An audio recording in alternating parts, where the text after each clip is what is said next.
Hi, I'm Tom Scioli, author of Space Opera Xanadax Across the Unknown Dimensions of the Galaxy from Image Comics.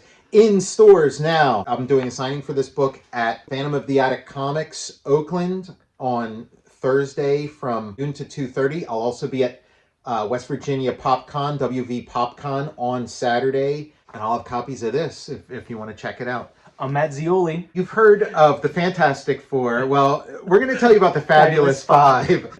It's the 50th anniversary of the Doc Savage movie. So there was a screening of the Doc Savage movie as part of like this, Doc Savage celebration. They had a bunch of like panels and stuff, really interesting stuff, talking about the old, pulp magazines and stuff. The evening sort of culminated with a screening of the Doc Savage movie. And I was excited about it. I'd never seen it. But everybody there, as they would talk about it, it was like, there'd be a lot of eye rolling and like, oh yeah, we're going to show the Doc Savage movie. And when people start rolling their eyes, is when my blood starts pumping. When you're like, yeah, this is going to be good. But they were like kind of, and I thought like, okay, yeah, it's probably cheesy or whatever, but how could this be bad? It's George Pal, the director of War of the Worlds, The Time Machine. It's like doing this sort of, quasi superhero, this sort of, the guy who predates, the superhero characters who inspired a lot of them. It's like, how could this possibly be bad? So I was like really excited. And then they showed like this featurette that had never been released, like was never part of any kind of DVD release or anything like that. This little featurette about the making of it. And I was like, this looks great. This looks tremendous. So and then the movie started and I'm obsessed. I've watched this like 3 times. Yeah. NBC's Tarzan. Mm-hmm. Also the Miss America pageant guy. The other guy that worked on the movie did Orca, which we'll have to do down the road. Yeah. I started getting into Doc Savage within the past couple years and whatever, because it was like, I'd always hear this stuff about how it was, one of the inspirations for Superman, for the Fantastic Four, because it's like for Superman, Doc Savage, the Man of Bronze. Yeah. Before there was a Man of Steel, there was the Man of Bronze, and he has his Fortress of Solitude in the Arctic. How Superman not paying royalties to this? Yeah. Like... and then I'd also heard how he was kind of influential on the Fantastic Four. He's got a little team that follows him around called the Fabulous Five. And I have heard that like Stan Lee initially wanted to call the Fantastic Four the Fabulous Four. So I don't know if that was the reason why he didn't, was maybe fear of Condé Nast. 180 books? Yeah, it was the pulps. So, there was prolific. I think Kenneth Robertson. It was like a fake... it was a pseudonym or whatever. But yeah, so there's a ton of material to draw on. And at this Doc Savage celebration, like there were a lot of people who were very serious about Doc. Like I think the more serious you are about Doc Savage, the less you like this movie. Doc Savage has this fandom, and again, I sort of came at it as it's sort of comics adjacent, and so I was interested in it from that angle. Like he's got kind of like a Baxter Building headquarters. It's so much of the DNA of superheroes is in these Doc Savage stories, and then even visually. There's a lot of famous like Golden Age comics panels and covers and stuff where it's like they took the spot illustration from some Doc Savage stories and that's awesome. Redid it. Even like the early iterations of Superman, like before he had a costume, because Siegel and Schuster like retooled Superman a million times before they finally sold it to DC. And there is like an iteration where he kind of looks like Doc Savage. He's got like the ripped up shirt. He's this man of action. He doesn't have like the costume yet. I didn't realize the Shadow predates Doc Savage. So the Shadow came out. It was a huge success. And then it's like, okay, let's do another thing like this. And they came up with Doc Savage. Now, Doc Savage, like the Shadow is kind of like the proto-Batman. And then Doc Savage is like the proto-Superman. In some ways, he's also a proto-Batman because...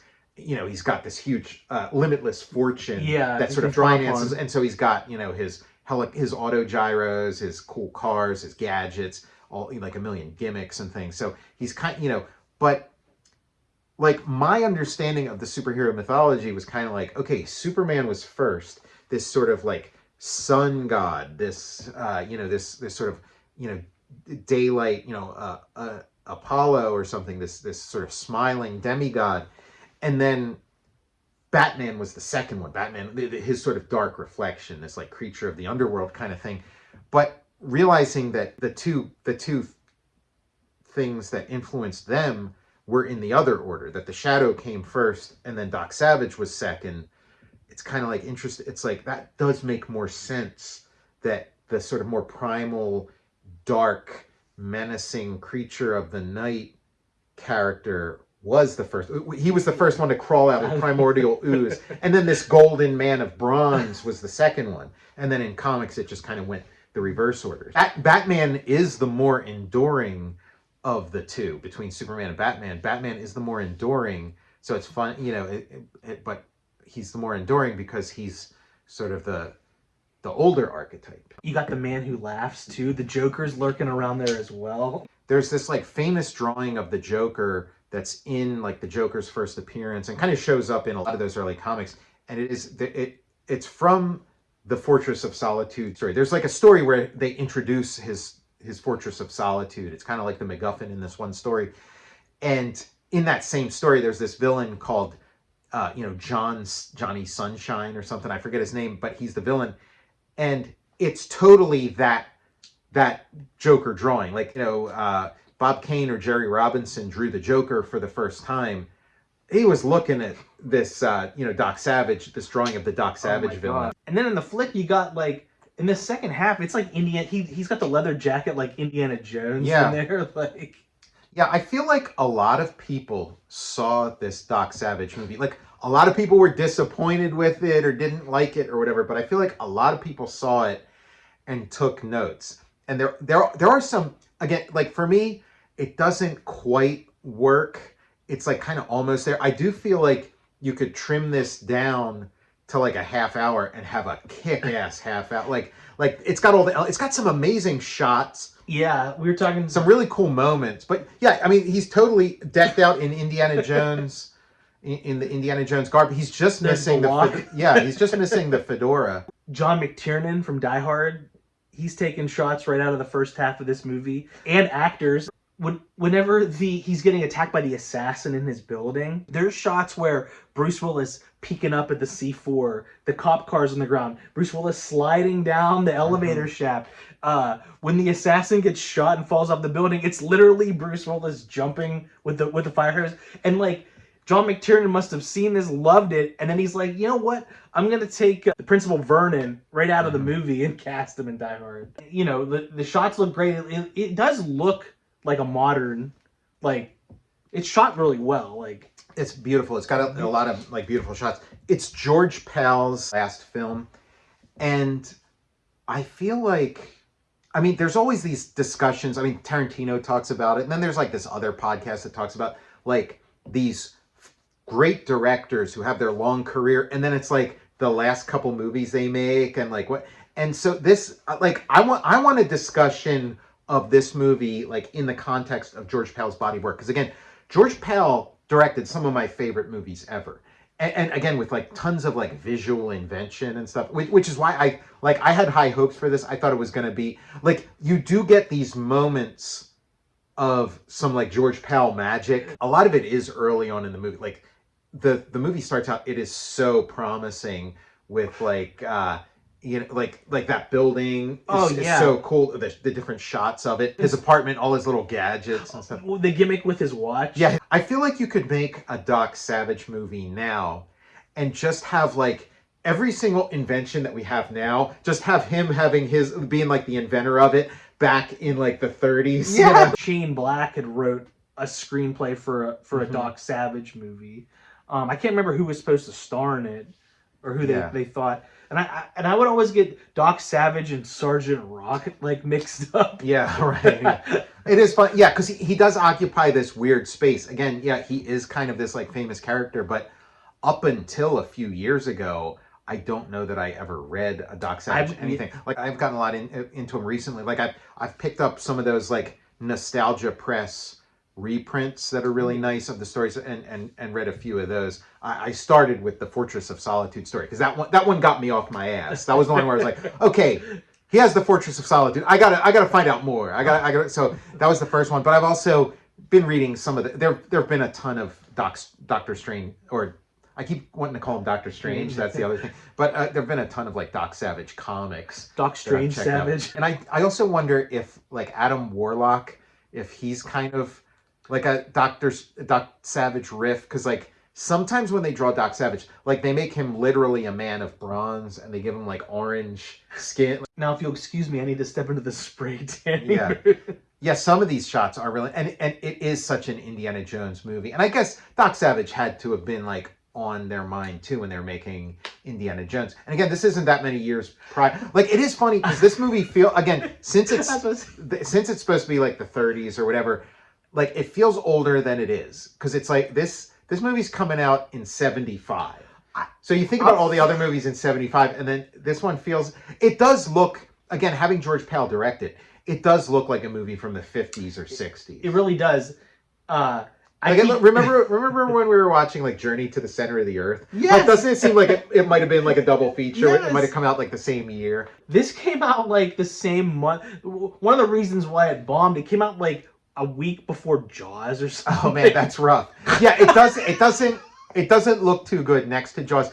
But imagine like Spielberg, like, you know, it's like, oh, what's the competition? And he's like, oh, Doc Savage. Like, that sounds like something that might interest Spielberg and certainly Lucas. He was worried before it actually comes out. Was he really? Or no, like, okay. It feels like he would like... Yeah, like that. He might have checked it out and then been like, oh, I could do a way better Doc Savage movie than this, and then sort of filed it away. And then when they do Indiana Jones, he sort of pulls out all the stops, because there are shots that look like shots in The Last Crusade. Yes. And they go into this hidden valley. And again, like you said, there is one shot where he's in a leather jacket with his like his machete cutting through, and it's like, man, if that isn't Indiana Jones. So you mentioned like John McTiernan maybe taking watching this, because again, he seems like somebody who probably grew up reading like the Doc Savage paperbacks or something. So this movie, might have been on his radar. Shane Black in Predator, who then does like, there's like, Doc Savage seems to be like floating around back in their wheelhouse. Yeah, and another person who I think saw this was Mike Myers, because there's some Austin Powers in here. And again, this movie, like, Austin Powers kind of comes out of that. He didn't really reinvent the wheel with it. Like, Austin Powers kind of comes out of a tradition of like James Bond spoofs. So you had like that original Casino Royale from the 60s, where there were like a million different actors playing James Bond. And then you had Our Man Flint and stuff. And of course you have like the the Batman TV series and stuff. But like this was the road they decided to take with this. I think the fans 100%. Of Doc Savage wanted like a badass, straightforward Doc Savage, but like somebody had gotten in mind that like, oh no, we need to do kind of like a James Bond spoof version. Yeah, this is like 2 clicks away from the International Man of Mystery, like Austin. It is. Like, I do feel like, and again, Mike Myers might have seen this as a, when it came out, but he also might have seen it in his research of like, okay, I'm doing Austin Powers. Let me watch the Our Man Flint movies. Let me watch this. And it's like, oh yeah, let me watch this too. Because it is like, one of his crew members. Like when they tip you off pretty early, because you're watching it and you're not sure what to make of it, and then like they kind of freeze on a shot of Doc Savage, and then like ding, there's like a little kind of like what would happen with like Davy Jones in an episode of the Monkees. There's this little like animated like ding in his eye, and then you're like, oh okay, this is like Adam West Batman. Or the fight later, it's like judo chop. Yeah, they specifically call out judo and stuff. And there is one scene in this that is like 100% in Austin Powers, and it's where like the villain starts laughing and he's like, and then like all the people in his room, with like the henchmen, but then also like sort of like the people at the cocktail party and stuff, they're all like, they start laughing, and like the laugh goes on way too long, and Mike Myers doesn't spoof that. He just kind of quotes it in its entirety in Austin Powers. This guy looks like Chris Novoselic from Nirvana. There is a nice fight scene at the end between him, and it is where they call out, like on the bottom of the screen, they call out all the different styles of combat. So awesome.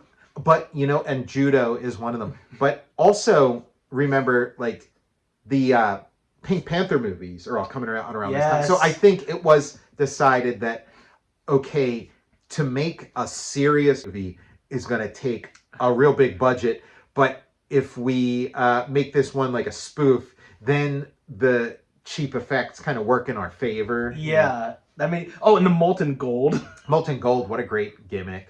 One of the Fabulous Five looks like Fat Bastard.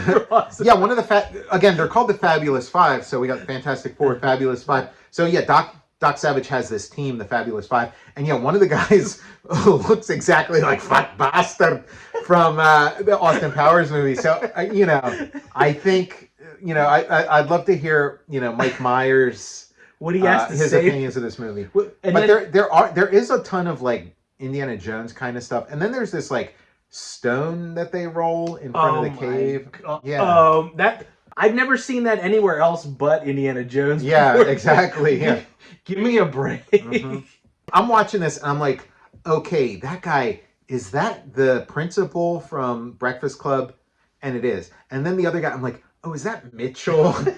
And you thought he looked showed on big. I thought he looked like Biff from Biff. Yeah, is that Biff? There's like a shot where Doc Savage like jumps down the elevator shaft and he's like holding something in his hand that's kind of like slowing his fall and it's making sparks. But that same shot is in the Phantom, which again, like if you're making a Phantom movie, I feel like your due diligence for homework is you should watch all the stuff. You should watch like Doc Savage and stuff. But where the Phantom goes down, I love that shot. Yeah, and he's going down the elevator shaft with his guns and it's making sparks. Again, the Phantom I feel like is a better version of this. I love the Phantom. The Phantom is really great. It needs to have its day because I like it a lot.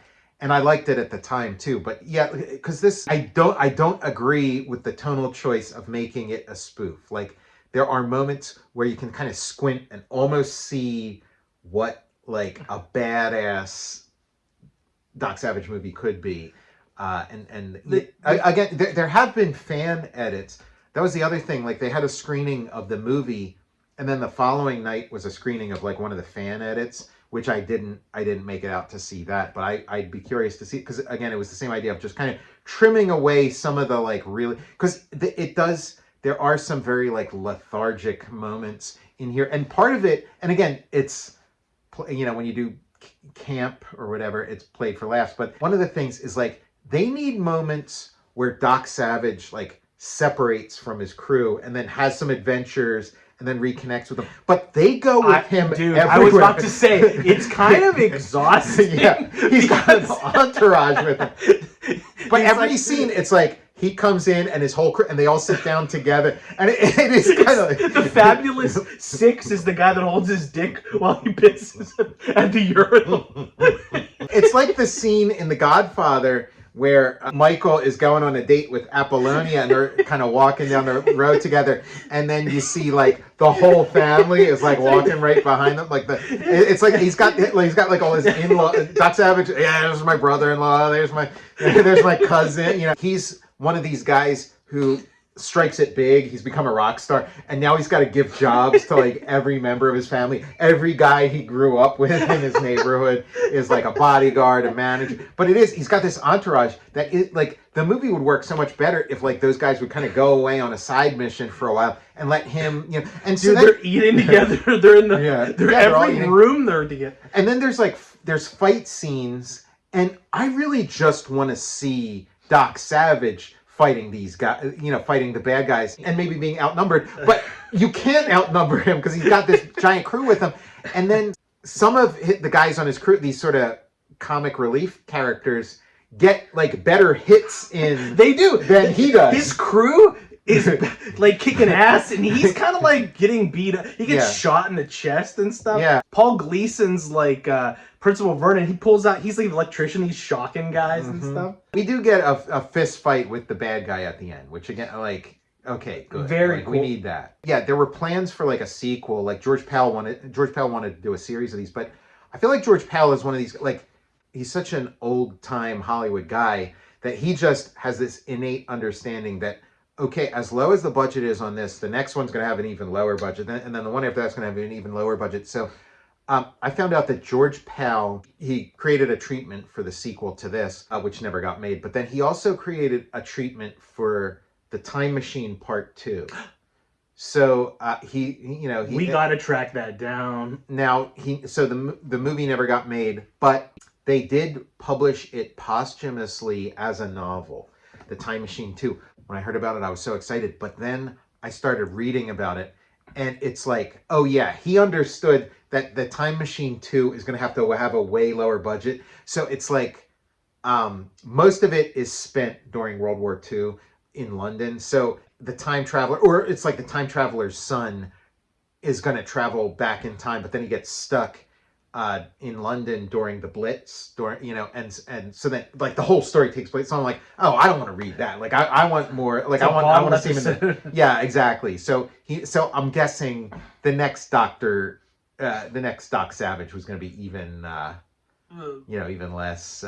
It takes place less inspiring in a cabin. I mean, there's a couple iconic things in this movie, but one of them, the iconic thing is like just like the poster, which is in a couple of the shots where like Doc Savage opens a door and then he's just kind of standing there, and it's like an upshot, and it's very cool shot. Like kind of reminds me a little bit of the kind of staging that Tim Burton would do in like the first Batman movie.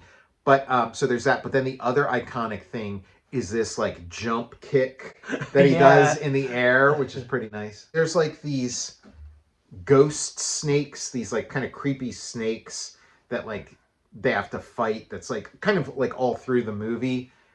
And it's done with this sort of like superimposed, special effects. It was relatively new of the time, where it's sort of like an animation stand, but you shine lights from below, like through these sort of like transparent gels, like directly into the camera, so you get like this glowing effect that's kind of cool. But I wish they would have went low to, like, I wish it would have been like puppets or something. Yes, like maybe like snake puppets with a ton of glitter on them or whatever. I would have loved that. Again, like wouldn't that have been more fun to see him like wrestling with like some snake puppets, as opposed to just, it's like he's just avoiding this stuff that's not in the room. I would have loved that.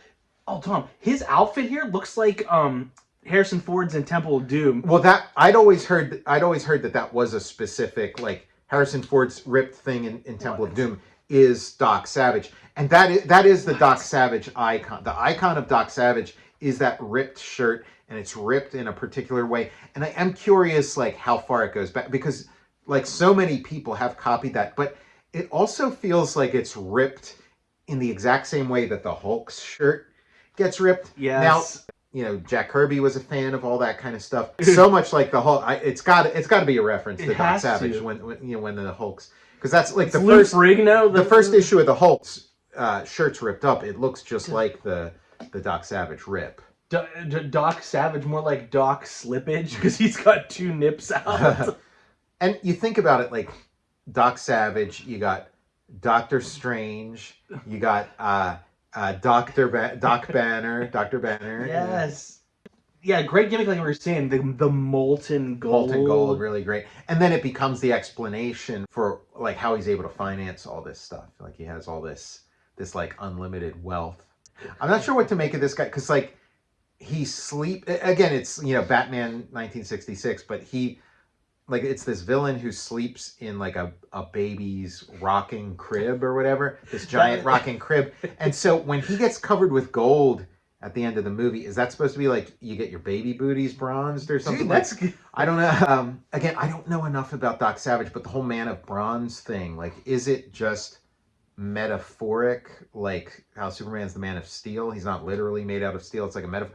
Like, is that the case with Doc Savage, or like, did he coat himself? Like, does he like rub bronze on himself, and that helps make him bulletproof? Like, again, I just haven't gone deep enough with this stuff. I'm gonna start reading some of the pulps. Yeah, they're good. They're good. The superhero genre, to me, didn't get fully cracked until Fantastic Four #1. Like, until the 60s Jack Kirby stuff, they hadn't quite cracked the code. So Doc Savage predates that, so there's not like there isn't like a super cool supervillain that he fights. You know what I mean? Like they hadn't come like he doesn't particularly have a Joker or a a Red Skull or Any kind of whatever. rogues gallery. Yeah, like he does have a rogues gallery, but it's not like somebody who's his match the way like Spider-Man will fight the Green Goblin or something like or Doctor Doom. There isn't, and it's not